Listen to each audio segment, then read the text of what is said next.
Me and Andre met quite some time ago, about 10 years now, in Damascus. We're working with the Gorillas on the Plastic Beach album, and he had heard some of Malikah's stuff and was quite interested in getting her on board. And I actually got to meet you personally through the Africa Express. Yeah, that's where I was there with my violin. I felt like the weirdo, the nerd that was running around, didn't know where to fit in. And Malikah, I remember just the energy, straight in with everyone, really going for it. And I was a bit like, oh, okay, this is it.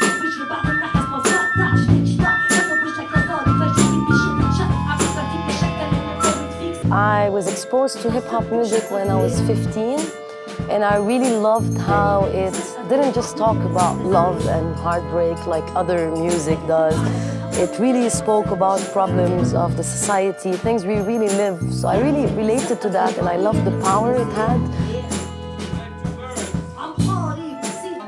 In each project, we tailor the ensemble or the orchestra, if you like, to the particular project. And then when we're thinking about Malikah, for example, we found Said. He's this amazing oud player, and of course that fits into the sound. That's sort of the link, the sound music, and what we normally play. There's one particular loop that Mos Def used on his track Super Magic, and then I found out that same sample was used by Dr. Dre on his track Issues featuring Ice Cube, and then we thought, okay, it has a sort of Arabic tonality to it. So we also kind of then live sampled that and made a new track out of it. Rap is about language, but it's not just about African American culture. There's so much to the different languages that you can rap in, and of course it makes for a different musical result.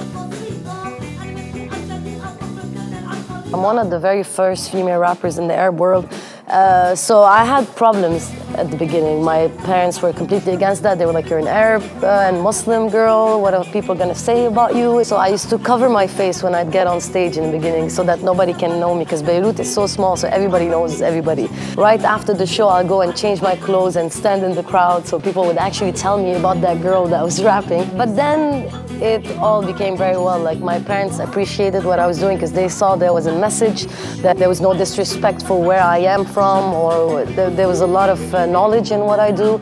So they supported me, and overall Beirut is not a city where they are not that conservative in comparison to other Arab countries.